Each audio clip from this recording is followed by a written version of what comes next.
Thanks so much for downloading the latest episode of The Ugly Truth. Today, we're talking about a dead battery, vasectomies, and pets. All of this plus some ugly and awkward moments of the week. Thank you so much, shoplipandclip.com. Enjoy the show. It's another uncensored look at the world around you, from sisters who will say just about anything to anyone at any time. It's the Uggs. Jamie? Don't you get turned on when you're having a mammogram? Paula? God, Paula takes the biggest shits at my house. Uncensored as always, it's time for the Ugly Truth.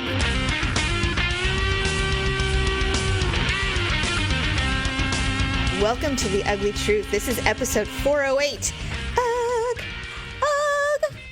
It's October already. Can you believe it? Yeah, actually I can. It was fucking freezing this morning. Have you even been outdoors? Yes. So, well, we had that ridiculous thunder tornado-inducing storm on Sunday. Well, we got nothing, so. Yeah, we did. Well, we did. We got hammered. In fact, there was a lightning strike happened in front of someone's house really close to us. Mm-hmm. And it was so loud that the people across the street from the lightning strike, their windows blew out of their car. Oh my God. The house shook so badly that both of the dogs started to cry. And they were inside because it was pouring down rain. Oh my gosh. And they literally started to cry. I'm like, it's all right, you guys. And so. Oh, poor Sonny. He probably was confused. So was Bodega. That's what was so weird is they both were. But it was kind of chilly. But Daryl had just left to go get takeout, and so I was like, oh, and he's out in this, oh well, but he's in his giant honking truck, so whatever. But yeah, it's been freezing, and so, and me, I like refuse to turn on the heater. I don't know why. I just don't want to do it because there's that nice little lull in between 110 and 50 degrees where you don't have to use your heating and air system, so you get a little break, financially. I've been cracking this sliding glass door at night because I like the cool air. I like the cool air too. Because the house inside for some reason still gets hot. I don't know why, but well, because there's just like bodies and cooking and all kinds of stuff and everything, and so I just crack the door because I like the air. But of course, the dogs always want to go outside. I'm like, you guys don't need to go outside. It's just air. So it's just a crack in the wall. Because if I open it too wide, then the cat tries to get out. And so. Of course. So it was 67 downstairs and 66 upstairs. And I went, all right, fine. Okay. I'll relent. That's cold. I turned on the heater. Oh, this was in the morning. So I turned on the heater downstairs and I put it to like 72. And then, because it's what everybody always wants it at anyway around here. Because, my 78 during the summer was like torture. Mm-hmm. So I'm like, all right, fine, 72. And so then today was the first day I turned the heater on upstairs because I'm like, I'm not when someone came out of their room in Rocky sweats and a full on hoodie with the hood over their head, I went, all right, I guess it's time to just go ahead and turn on the heater. Well, what was it at this morning? It was 67 this morning, so I turned on the heater and said, all right, I give. It's cold. I will turn it on. So now it's like 74. I think I do 70. And then I'm like, everybody else put some clothes on, get a blanket. Yeah. For some reason, 72 feels really cold downstairs. I just have been cooking stuff in the oven. Yeah. So it keeps it kind of warm and it gets to like 75. I was a little concerned about turning on the heater upstairs because the heater and air conditioner units are separate. We have one for upstairs and we have one for downstairs. Right. The heater upstairs is really, really old. And everybody who's come through and serviced this thing says, I don't know how this thing is clinging to life. You're going to have to replace it. And it's not going to be cheap. And we're like, yeah, we get it. So you were afraid to turn it on because you didn't want to use it because you thought it was going to break? I didn't want to turn it on to come to find out that it died over the summer. Because that's how these things go. And the reason that I'm mentioning it is because Daryl was in Dallas. He left Sunday and isn't coming home till late tonight. So he'll be gone almost 4 days. You guys should just move to Texas. He's there every week. Shut your mouth. Daryl and I just had this discussion. We would rather move to another country than move to Texas. I've actually thought about moving to another country, to be perfectly honest. Godspeed, honey. I found a little tiny one. It's called Luxembourg. I've heard of Luxembourg. It's just, he's been there all month. and it's, intermittent. And so it's just been, he's like, I've had enough. I've had my fill of Texas. And I'm like, I get it. I used to do that too. I used to have to go to Texas quite a bit. And, it's, the people are nice. It's not about, the people that you deal with. It's just not where I would want to live. Well, I mean, it's just a completely different way of life. It's just, I don't know how to explain it. It's just not, there's nothing wrong. It's just that it's basically the way it works in Texas is it's God, Texas, America, your mama. That's pretty much the order ranking of importance. Unit, core, God, country. Yeah, it's like serious. Texas is like, if they could be their own country, I'm like, you were Mexico, remember? And then you guys took it. Yeah. So anyway, America took it, whatever. So I'm always afraid to turn on anything new because if it's broken, I'm like, ugh, now I've got to deal with it because, I always like Daryl to deal with those things because like I've told you in the past, I don't even want to know. Like, I don't want to have the information. I don't want to be educated on it. Just want to press a button and have it work. That's my mode with many things, not all things. So speaking of, yesterday, Malia had school. It's Monday, time to go to school. She comes in, she goes, Mom, the car won't turn over. I'm like, what? So I go out there and I'm like, well, that's weird because it's a new battery. And so she goes, oh, well, Dad drove it on Friday to Oakland and he left the trunk open. So the trunk was open for 4 days and it drained the battery. And so we're like, awesome. Well, let's get the battery cables out. We'll just charge it. It'll be no big deal. Dad took the battery chargers with him and put them in his car, put them in his new truck. So there's no battery cables. There's no way to do that. So I call Mackenzie and she's on her way home and she's like, yeah, I can come by. So she comes by. She goes, oh yeah, Dad made me give him the battery cables back. And so he has them. So we call Tyler. Tyler doesn't have them. Erin, she's his girlfriend, does not have any. Finally, at 6:00 at night, and I mean, I realized that at this point I could have gone to the store and bought some. Well, I mean, why do you guys, of like a family of 35, do you guys only have one set of battery? And you know what? You don't even need those anymore. You can just get those little charger boxes that have them attached and keep it in your glove box. So Malia's boyfriend had a charger box, and so we charged it all night long, and she just told me today, huzzah, the battery's working. It says the battery is still bad, but they think it might be the charger box that's bad because it's old. So I just said, okay, everybody's getting these charger packs and we're all putting one in our vehicle because this is ridiculous. And I'm like, and why do you have the jumper cables? You have the newest vehicle. Why would you have them? He's like, well, I don't know. I just thought maybe, if anybody needed anything, that we would take your truck to go do this. Great. So it was really the one that's parked at the airport that's not doing anything. Yeah, the one that's sitting at the airport. Yes, that's where and I even thought, he just wanted the all the stuff in his truck. Of course, because he has the storage for it. He's like, I can put this here, and it's no big deal, So it's dumb that we don't. And what's really dumb is that we don't have multiple cables. It's like, why do we only have one? Like I said the same thing you did. I'm like, we are a family of 100. Why do we only have one set of cables? And why is no one going out and purchasing any? Well, I mean, not just that. Nobody uses cables anymore. They all use those boxes, Jamie.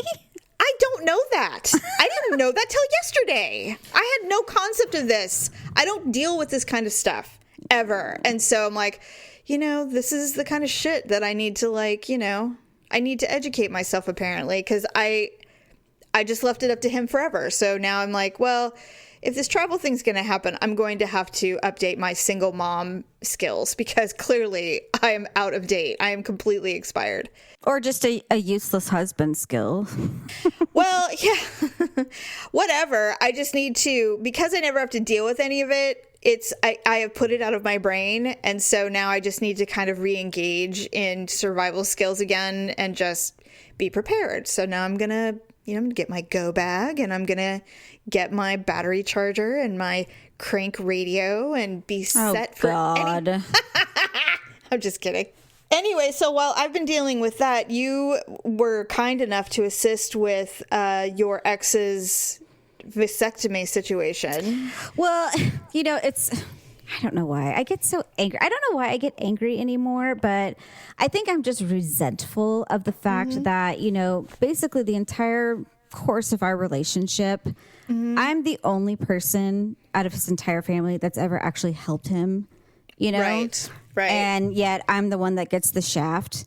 And so, I mean, it doesn't bother me anymore, but it just, it did in the beginning because, you know, he always puts his whole family on this, you know, fucking pedestal. And then I'm the zero. And I'm just like, yet who was there with you during all of this other bullshit? I didn't see any of your family lifting a fucking finger. So come Friday, you know, he's got this vasectomy. And I'm just like, well, I'm assuming, you know, your brother or your sister or whatever, they're not going to help out or anything. He's like, oh, actually, I didn't think to call them. I'm like, of course you didn't. And which is probably wise because they weren't going to help you anyway. Right. So I'm just like, well, obviously, you know, we have nothing going on. So I'm happy to drive you and all that stuff and bring you back home. That morning or the night before, I can't remember. We went to the store and he bought all his proper shaving equipment. I don't know if Daryl had to prepare like that or. Yes. Okay. So Victor's unusually hairy all over his body. So it was quite the job. And I told Ryan, I'm like, well, enjoy your shower after that happens. And Ryan's like, gross. Ryan's like, gross, Mom. So he did all that. And I asked him, I said, so go over your paperwork. I'm like, is there like a prescription? Like, do you have to go pick up a Valium or anything like that? Or did they give it to you in the office? And he's like, I don't know. And so, of course, he hadn't read any of the paperwork. So I looked through it. I'm like, well, there's nothing in here about it. I said, you might just want to call the office and see if they give it to you there or what. So I called the office. They don't give Valiums unless they're requested. And what? So, yeah, I know, right? Wow, they're raw dogging it? Wow. So they told him, if you want one, we'll call it in for you and you can pick it up at your pharmacy. And he's like, well, I mean, what goes on? Do they just give me like locals and stuff down there? And he's just like, she's like, yeah, I mean, they definitely numb you up and everything. He's like, oh, I'll be fine. And so he didn't get the Valium. Fool. I'm like, you idiot. I'm like, why didn't you just get the Valium? And he's just like, no, he's like, I'll be fine. And I'm just like, okay. I'm like, why are you trying to be like some sort of, you know, hero here about this? But whatever. He's not. He just doesn't think he'll be scared. So he walks into this room, and I don't know how Daryl's room was prepped, but they have like all these pillows and that he had to put his butt up on, I guess. And like a wedge. Yeah, and his legs were all like dangling off. And, you know, he says it was just very all compromising. And so the doctor, welcome to being a woman. But well, that's what I told him, but I'm just like, oh, please. And the thing is that they covered everything up with towels. So, I mean, literally there was like, you know, a 4x4 of space exposed. Did you sit with him? No, he was explaining everything to me. Oh. We were in the lobby. And so, but before they called him back, he's just like, okay, I'm starting to get nervous. I'm like, well, you should have gotten the Valium. Yes. He says that they gave him the shots, but I guess he had a hard time getting numb. So the nurse had to bring in a second vial of lidocaine to numb him up again. He said that it was fairly quick and it didn't take too long. He says, you know, he didn't smell anything weird or anything. Because I'm like, Daryl smelled the burning flesh and I was passed out. I think I was trying to scare him. But so he came walking out and he just like had a big smile on his face. And I'm just like, that's it? I'm like, you're done? He's like, yeah. And so he was walking pretty normally. And then I was just like, okay. I'm like, well, I guess we'll go. But I mean, he still was numbed up and everything. Sure. But before we even got home, he's just like, There's so an ache. Like, there's a very dull ache. He says, well, the doctor says I have 4 hours before I feel anything. I'm like, okay. And like we weren't even 20 minutes in the car and he's just like, ooh. And now because I was going over like bumps and stuff on the freeway and, you know, we were in dead traffic. So I was like slamming on my brakes and all this stuff. And he's just like bracing himself. Yeah. So as soon as we got home, we got the peas and the corn. That's pretty much how he's been for the last 4 days, I guess. Oh, has he not moved? I mean, yeah, he's walked around, but I mean, you know, he did the dishes, he made dinner. Well, how long has it been? Today's day 4. So yeah, this is interesting because Daryl's procedure when he had his vasectomy was a little different. First of all, the doctor prescribed him a Valium, actually 2. So our doctor, Dr. Gottlieb, which we all know, by the way. Yes, Dr. Gottlieb. He's a doll. He's still in practice. And so at the time, and this was like, I mean, almost 20 years ago. So he may be retired now, but it was like 15, 16 years ago. Anyway. Oh, geez. Has it been that long? Actually, no, because you know what? I forced him to get one when Malia was like 4 months old. Oh, God. So it's been like 18 years. Yeah, it's been a really long time. So dang. So you go in for a consult. They go in and talk to you and they're like, "Are you sure you want to do this?" La la la. And because he was 30, so they were like, "Yeah, you can." You know, especially the fact that he has 2 kids plus 2 more, so it's like, "Yeah, you're a candidate." So they said, all right, so we'll give you a Valium. We'll give you 2, and then you take one. And they're like, but don't take it until you're literally leaving the house. Okay. And then when you get here, if you need another one, we'll give you the other one when you get here. And they said, okay. So we get there. He takes it. He didn't think it was going to work because no one ever thinks anything's going to work on them. They think they're the exception to the rule. And so it takes 20 minutes. He gets in the car and we're driving. And he's like, I don't feel anything. I'm gonna need the other one. I'm like, okay, well they have one there for you, so it'll be fine. I'd say we were pulling into the parking lot and suddenly he was just like, so this is really cool. I'm so not worried about this. And I said, I know, it's gonna be so great. So we get up there and we're sitting and it's a super nice office. And I think you went there once. And so you kind of probably remember. But they call him back. They're like, okay, Daryl, come with us. So he had taken care of all of the business where you have to shave with the single razor and all that stuff. I read something when I was doing some research on Uglee and awkward moments. Dawn liquid soap, apparently, is what you need to use to shave your ball sack really close. Yes, and I wish I had known that, but I didn't, obviously. So they said Dawn liquid. So when they went in and did the full inspection, they said, you didn't do a super good job. Did he not use a razor or did he only use clippers? No, he used a razor. Yeah, because Victor, I told him, I said nothing less than a 4-blade, Victor. And so I said the shit Quattro is the best. But now they have freaking 5 blades too. Right. That's well, Daryl uses a 5-blade now, but obviously this was not something, he wouldn't let me help him shave. So he did it on his own. Well, the ball skin is, I don't know how they should. What do they have to stretch it taut? Probably, but he had to do the neck skin. I don't know. To do the full region, and so they said, "Well, you missed some spots, so we're gonna have to go back in." And he's like, okay," but he's on a Valium, so he's kind of fine. He's like, whatever. He feels like he's at the spa. It was a male nurse, and so it wasn't sexy in any way whatsoever. So they got it all cleaned up. So he's fine. You're all propped up and they're ready to go. He barely felt the pinch, he said, but he did, as you said, he did smell a little something. It was like burning or because they were cauterizing or whatever they were doing when they were opening it up. Yeah, Victor said he could smell the cauterization. That's but not what it was. Not just the smell of not burnt, but smokiness or something like that. Well, what happened was Daryl looked up and he saw smoke coming up and he started getting faint and I heard yelling and I'm in the lobby. I hear yelling and then I hear then a nurse comes running out and she's like, excuse me, Mrs. Miner, could you come with us? I'm like, oh my God, is he okay? They're like, he's fine, but he's struggling. And I'm like, what do you mean he's struggling? This is just a freaking thing. And this so they're like, outpatient. He's having anxiety and he's having a panic attack and he's feeling faint. And I said, all right. And it was taking a little bit longer because it was a little bit much than they were planning. And so what does that mean? He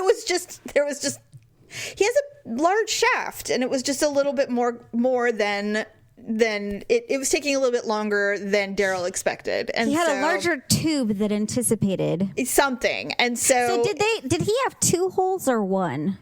What do you mean? Oh, I don't know. I never looked at the wound area. I don't know, but I had to go in there, Paula. I sat in and it basically scrubbed in for a vasectomy. I had to hold his hand. I had to turn and he's like, hi, I don't know I'm like, you're fine. Everything's going to be great, but maybe just don't look up again. Did they give him the other Valium? No, they didn't because they were almost done, but he was making it far harder far more difficult than it needed. Not far harder, but far more difficult that than would have been embarrassing. Hilarious. They're like, actually, that helps. Keep doing that. Yeah. I think if you ask any man, they would tell you that the last thing that is going to cause any kind of arousal is a vasectomy. It's probably horrifying. It's like saying, don't you get turned on when you're having a mammogram? It's like, oh yeah, it's sexy. All right. Do you get turned on when you're getting the duck lips? Like, no. No, it's awful. Not God, and Paula, I have my physical this year on Halloween. Like, why not be terrified? Maybe you should bejazzle and do like, orange and black and silver. Trick or treat. Give me something good to eat. Ew. So when we finished, he was still Valiumed because Daryl doesn't take a whole lot of drugs and stuff. So everything hits him really super hard. Right. So we came home and he slept for quite a while. And then when he woke up, there was a Raider game on. That was Monday Night Football, I remember. And so he had his bag of peas, he had his little Tylenols, and he was watching the football game. But the next day he was up, he mowed the lawn and stuff. Like, he was fine. You're not supposed to do that.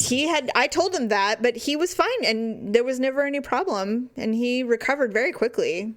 I had a friend who said he got his, he felt fine, and the next day he went and mowed the lawn, and he said later that night he swelled up like he had 2 cantaloupes in his pants. So he had to go back, and the doctor was like scolded him. He's like, "What did I say? What did the paper say?" And basically the paper says, don't do anything that could possibly cause you to sweat or like lift weight or anything like that for at least 3 days. Okay. Yeah, he was fine though. I mean, Daryl does not like to feel different. So he wants to feel back to normal as soon as possible. He's a lot like I am. It's like, I don't want to be compromised for any more than I have to. So he was like, I'm back to normal. I did not let him pick up anybody. I didn't let him do anything ridiculous. But I do remember having to buy him extra small underwear to keep everything nice and tight in there. I don't know. Did they give him that special jock strap that? Yes, he did. Okay. And then I threw that thing away. Yeah, the doctor told Victor to wear that for the 7 days. Mm-hmm. Yes. And then they told him, the first 3 days, shower with your back to the shower. And then on the 3rd day or something, you can finally shower with your front to the shower. And yeah, all these instructions. I'm like, I don't even think I got that many instructions when I had children. I didn't. It was just like, Godspeed. May everybody. Yeah, they're like, here's the squirt bottle. When you pee, squirt it. How long do I have to use this for? Until you want it done. Until it's comfortable. Until you don't want to do it anymore. Right. I'm just like, okay, when will the bleeding stop? 4 to 6 weeks. Maybe. If it doesn't stop after 8, let us know.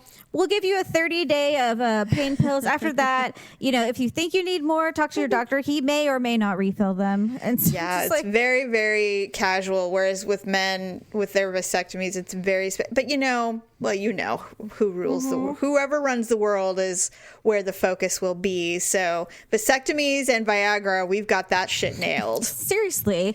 It's funny when you hear those couples talk about the debate, like, well, you should get your tubes tied. Well, you should just get a vasectomy. And it's funny how men who are Neanderthals say, well, if you don't want any more, you should get it done. What they don't realize is for women, it's like a 4-day, it's not outpatient. I just don't understand why they would think a woman should have to do that. Well, because men, and I asked Daryl that when we went through all this. I go, do you feel like less of a man because you can't have children anymore? Like, because you can't make someone pregnant anymore? Does that can't affect, plant your seed? Yeah, does that affect, do you feel like your manlyhood has been affected? And he's like, no. But Daryl is literally one of the most secure men I've ever met in my life. He's so secure that nothing like that affects his he's not threatened by anything that would be deemed less masculine. So it's hard because he's kind of an unusual person, because a lot of men, it does affect. They're like, it means that I'm lesser of a man somehow. Just like when women have menopause, they think they become lesser of a woman because they can't have children anymore. Like, I know women who've had hysterectomies who felt that way. I think when I get mine, I probably will feel that way. Mom didn't want any more children, and she cried. when she had a hysterectomy. Well, I mean, even now being 40 and being single and knowing that I probably will never have any children again, it's devastating to me. It makes me so sad. Really? You know? I hate having to face that realization. I really do. I think that might be what it is for people. It's like that part of your life is completely over. And, you know, I actually went through that not that long ago where I thought, God, it's so weird. Like, the opportunity to have children is truly gone. Even if Daryl was still able to give me a child, I'm too freaking old. Like, it's, you're playing a risky game, and it's selfish at a certain level, at a certain age. You know, becomes more of a selfish maneuver than we want to make our family whole. And I think the difference is, though, is it'll probably be even more so than when it's a choice versus when it's just impossible. When they tell you it's not even your option anymore. Like totally when the uterus is actually gone. Yeah. Then it's just like it's virtually impossible now. And so it's just like even if I wanted to toy with the idea, I can't. There's just nothing to toy with. You know? Yeah. I think it is a hard transition. I mean, I have known women who said I did not want more children, or I had hoped I'd have another, but now I'm in my 40s and I need a hysterectomy. So it's truly an end to a phase of life that a lot of women look forward to, having children and creating a family. Not all women, but those who do. When it's time to say goodbye to that phase, now you have to only look forward to children. And I don't have any friends who are having babies because we're all in our 40s now. So it's like we all have to just wait for grandchildren. Yeah. And I have friends who are my age who have several grandchildren because their kids had kids really young.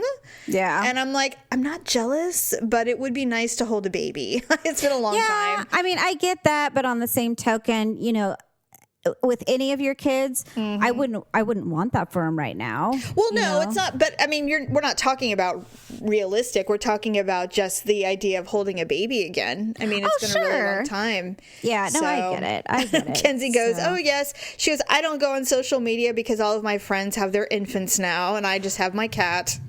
I'm like, you're fine. Everyone's fine. It's fine. Everyone does their shit in their 20s. It's good. Anywho, okay, well, speaking of, you had read an article yesterday about pets instituting rules in their home, and it was really cute and funny. Some of them were dumb to me, but there were some that were funny, and you said, we should talk about it, because I'm like, I actually do have pets who institute rules in my home as well, strangely.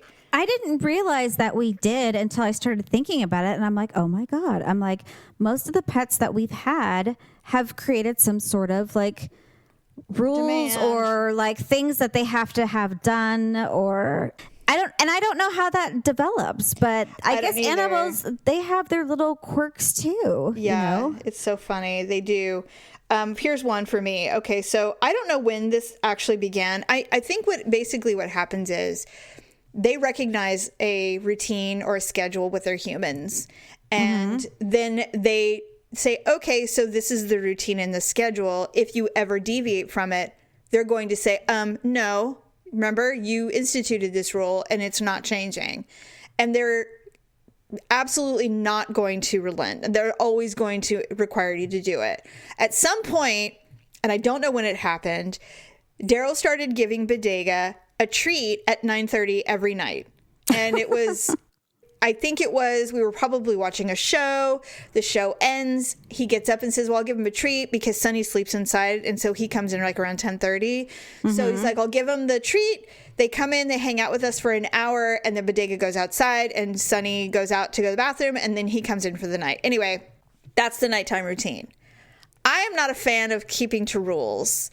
So occasionally, I would give Bodega a treat at like 8:30 or 8:45, just because I wanted to come in early, because I wanted to hang out with him or whatever. 9:30 hits. He gives zero fucks how many treats he's had before that. Oh, he wants another one. It's 9:30. Where's my treat? It's 9:30. Judge Wapner starting. Like, it is like, don't mess with my 9:30 treat. I don't care if you've spoiled me. It doesn't matter. So we noticed that the other night, and he goes, I just gave him a treat. I go, he fooled you he begged and begged for one, and now it's 9:30. He's like, yo, where is it? And he will bark and howl and cry. And so he has to have his treat. That's just She's the way it literally is. like Pavlov's dog. Yes, literally in our house. It's hilarious. It's hilarious. It's funny. Yes. So with our dogs, I don't know how many words dogs can recognize or language. I mean, because we talked about this before, where Daryl thinks he can have like eloquent conversations with the animals, and Bodega, I don't understand why you're treating me this way. It's like, come on, man. I'll talk to the dogs, but there are certain key words that they know not to do. Like, I'll be like, Pablo, don't lick the couch, and he'll look at me and he'll stop licking the couch or something like that. Yeah. But if I say, I'm like, you want to go for a ride? And then they'll perk their ears up and they'll start sprinting towards the front door. They know. Because they love to go in the car. It's like their favorite thing. That's so cute. Or if I'll be like, you want a hot dog? And then they'll run into the kitchen and their ears are up. They're like, oh my God, we want hot dogs. They understand those words. Usually we only give hot dogs if we have to give him like a pill, because you can kind of shove it down the middle and then eat a hot dog. Bo, he'll start walking towards the back door. If you have to go potty, and then he'll just kind of look at me and he'll stand back the door. Or like if I'm going in the backyard and Bo's not coming, I'm like, I'm out, Bo, go potty. And I just do that sound, and he'll get up, he'll walk towards the back door. And it's just so funny that the little words that you say that they just know what to do. It's true. I think they do understand more than we give them credit for. But then I was thinking about, like, what about animals in like China or, Mexico, or, they just learn different languages. I was just going to say there was so I don't know why I did this, and they make me more mad than anything, but there's that Nextdoor app. And if you put in your zip code, you'll be hooked up to everybody in your region, your neighborhood. So it's kind of like those Facebook groups, but it's next door. So they'll say, hey, lost dog. And you can actually follow very specific posts like crime or lost animals or wildlife or whatever. So I follow all the lost animal pages or posts so I can see, you never know. I might run into somebody. But there was this one that said, we've lost our husky, gray and white, blah, blah, blah. And they show pictures. His name is Tahoe. And they're like, oh, yeah, I saw that dog, but he just kind of looked at me funny and ran away. And then they go, oh, yeah, he only understands Ukrainian. So he won't come to you if you talk to him in English. It was hilarious. But ultimately, first of all, huskies run, and they will just keep running, and they will survive. They live on the land. They'll definitely live off the land. But everybody had seen this dog running around, and no one could catch him because he didn't understand English. So finally, a Ukrainian person talked to him, and the dog came right to him, and the owners got him. Funny. And the owners got him. How funny is that? Yeah, they're like, we're so sorry. We forgot to tell you he only understands Ukrainian. What's really interesting about that is Victor has a military friend. She's a girl, and she's single with a son, and she had this big Rottweiler. And she taught him a lot of commands in German. Because she said, if anyone tried to break into the house or anything like that, I could teach him. She's like, I could teach him like attack commands or whatever in German. And the other person couldn't tell him to like, hey, good boy, stop, whatever, because he wouldn't understand. He would only understand it in German. And I'm like, that's a really good idea. It is a good idea. So the other thing is, I don't know how I discovered this, but when you pick up Pablo to put him on like a bed or the couch or something like that, you cannot, for the life of you, touch his armpits. Otherwise, he will start yelping. Really? I don't know what it is about his little armpits, but he'll be like, oh my God. I've done that before. I try and warn everybody that picks him up. I'm like, be careful, Mo, don't touch his armpits. They're like, what? I listen to myself. I'm like, I know I sound nuts, but just don't. And people accidentally do it, and then he starts, and he does the weirdest thing, like it's in slow motion with its mouth. He's like, That reminds me of, I think we're mutual friends on Facebook with her. Her name's Kara, and she goes to the thrift store, and there was a woman in front of her and her tiny dog and the little, where little kids are supposed to sit. There's a little dog, and it's got a dress on. And the lady is talking under her breath, and she's like, I can't understand what she's saying. And then finally she heard, and she was saying, please don't take a picture. Please don't take a picture. And she was saying it over and over again. And she leans up and she's like, don't worry, I'm not taking a picture of your dog. And she goes, she really doesn't like it when people photograph her. And I was like, holy shit, that's hilarious. Wow. Yes. And I'm like, that poor animal. That's all I could think. that poor dog wearing a dress at the thrift store. Really quick, Daryl and I went to Napa with the kids' hairdresser, actually Greg, and they invited us because it was their anniversary weekend. They got a limo to go up, and they said, hey, you want to come with us? We're like, yes, please. And so we went. It was really cool to get to know Greg and Glenn because they have been together for 20 years, married for 11, and this was their 11th wedding anniversary. Mm-hmm. And so it was super fun, and we had been talking about doing this with them for quite some time. Finally, the planets aligned, and we were able to go. At some point in my brain, I'm like, I really feel like we're really talking about them and being gay a lot, but I'm very curious about stuff, and it's not like you can talk about this in public. Not that it's embarrassing, but it's just, like we wanted to know everything about them because we didn't know anything, and we had a lot in common, which was really cool. So at some point, Daryl goes to Glenn. He goes, well, when did you come out? He goes, I came out when I was 19 years old, and I've never had sex with a woman. And Greg goes, great, not the question. But thanks for letting us all know you've never had sex with a woman before. I don't mind. I mean, actually, it's not uncommon for a lot of guys to have sex with women before they come out. No, but nobody had asked. No one asked if he had ever had sex with a woman. That's why it was funny. Well, that's probably the next question. Usually, maybe. I guess, I suppose. But what I really loved about them is that they were super warm and super willing to talk. And we told them about us, of course. And it was just a really cool kumbaya fun thing. And then you had a bunch of champagne and it was a blast. And then we were on our way home in the limo and we're listening to Dottie West and Kenny Rogers. We found out that Glenn had never seen Urban Cowboy, and we're like, what? And so it's like we started going through the whole gamut of everything. It was so fun. It was such a great trip. And we had a blast, and I absolutely am enamored with them both. I just love them so much. They're great. All right, well, let's go on to our Ugly and Awkward Moments of the week. I'm doing Anesthesia Edition.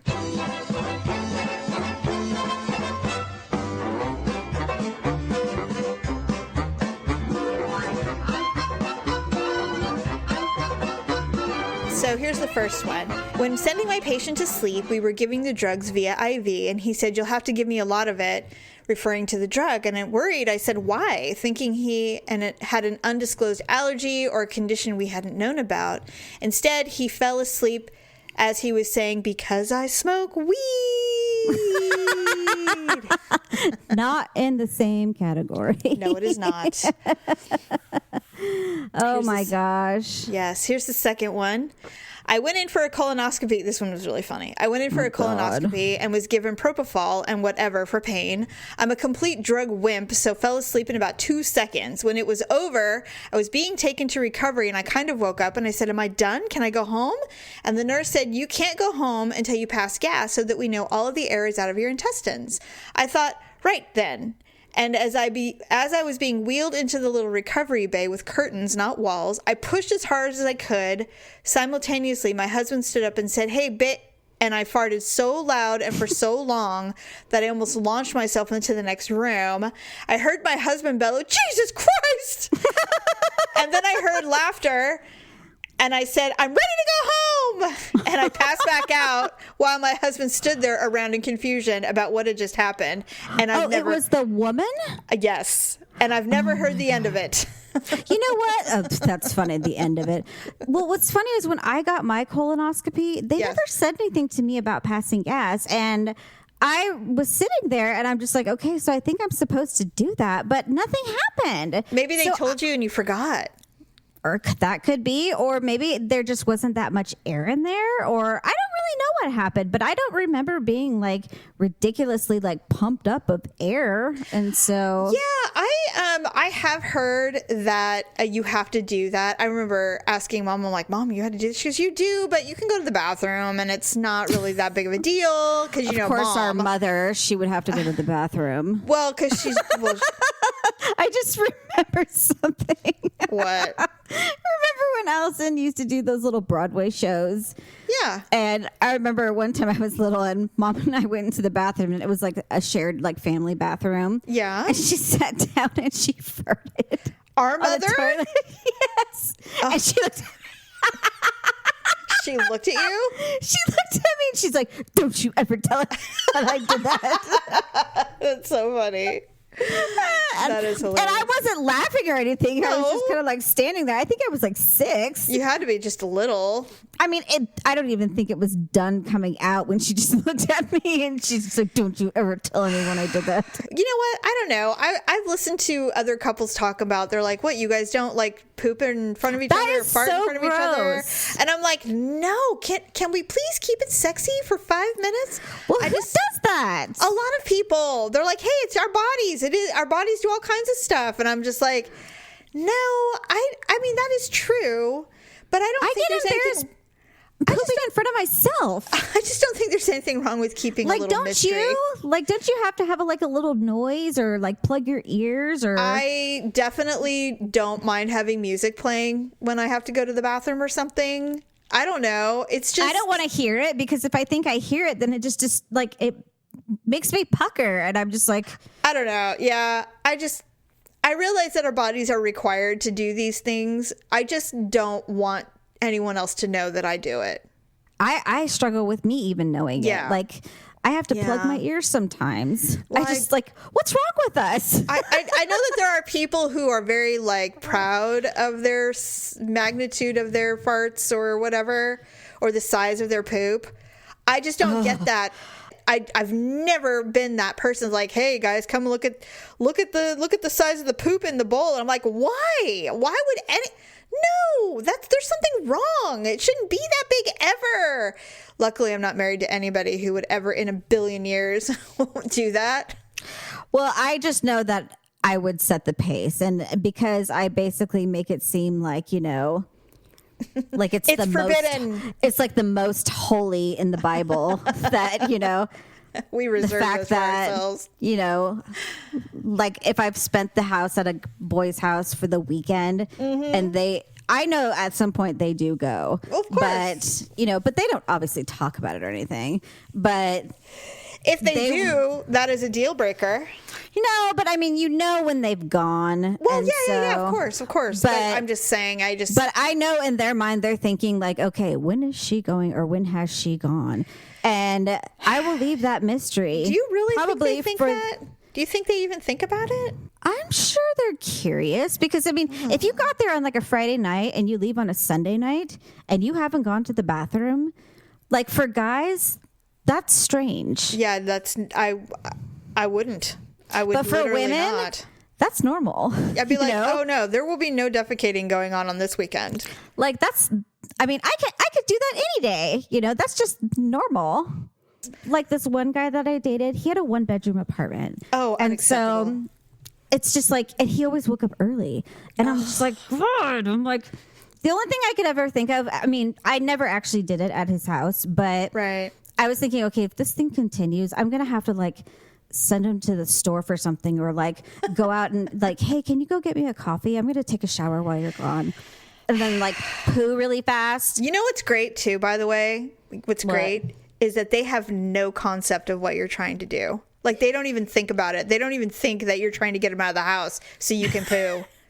They just think, all right, yeah, I'll go do that for you. And you're just like quickly hurrying, quick like a bunny, poop as quickly as possible, air everything out, get in the shower and be done before he walks on the door. Well, and if you can light the candle with a match, the carbon like burns it instantly. It does. So, I mean, that's the best. I don't know. I feel like maybe this is just our mental problem, not other people's. I feel like we're really obsessive about this. This is an OCD thing. I have. But here's the thing: not changing, not adjusting. Hey, I've never had a guy walk around talking about me and say like, God, Paula takes the biggest shits at my house, and I smell I would rather die than have that conversation occur in front of anyone and anyone. Listen, if I could count the many times that I have wanted to kill Daryl because of his nocturnal emissions, I literally adjust his diet accordingly. Like there is food that I will not make when he is here, but the second he travels, I make it because he can't eat it. I won't let him eat it. I refuse to make broccoli ever in this house. I make this cruciferous vegetable salad. It's a roasted vegetable salad, and it is like if you hated someone, you would give it to him. Oh my God. It is cauliflower, carrots, Brussels sprouts with a little with herbs, and then this beautiful dressing that has white beans on it. Oh my God. It's all roasted. Give that someone to like in a Tupperware dish as they're on their way to the airport and say, here's a little snack for you. Yeah. On your way to New York. Here's the thing. It's delicious. It is so freaking good. You can eat so much of it going, this is the best. I've never had Brussels sprouts that taste it. And it's full on vegetarian. There's feta cheese, but I mean, God. It's so freaking good. They're sitting in seat 9A and all of a sudden and then you're like, ladies and gentlemen, we are unfortunately going to have to deplane. We're experiencing some turbulence. No. Yeah. So I will make that only when Daryl's traveling. I will not feed it to him. And Tyler's like, this is the best salad, Mom. I'm like, I know, isn't it so good? It's so delicious. By the way, apologize to Aaron before you guys go to bed.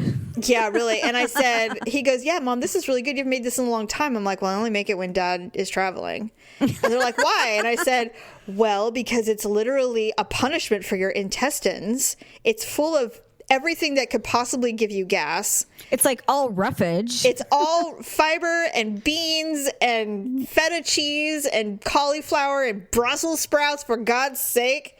But it's so freaking good. But it does not affect me the way it affects my husband. And so it's not the same. So I just don't make it. He'll have some leftovers, but it's not this. For some reason, it's not the same. It's when he eats it right when it's fresh. It ain't good. I think that's a wrap for today. Do you have anything else you want to add? I don't. I think we've discussed enough. We've had plenty. So visit or go to uglytruth.com, visit the Amazon link. Also go to lipandclip.com. They have some really, really good deals on makeup. So other than that, have a good rest of your week. Happy hump day, and we'll see you on Sunday. Bye. Thanks for listening and sharing the show. See you next time on The Ugly Truth.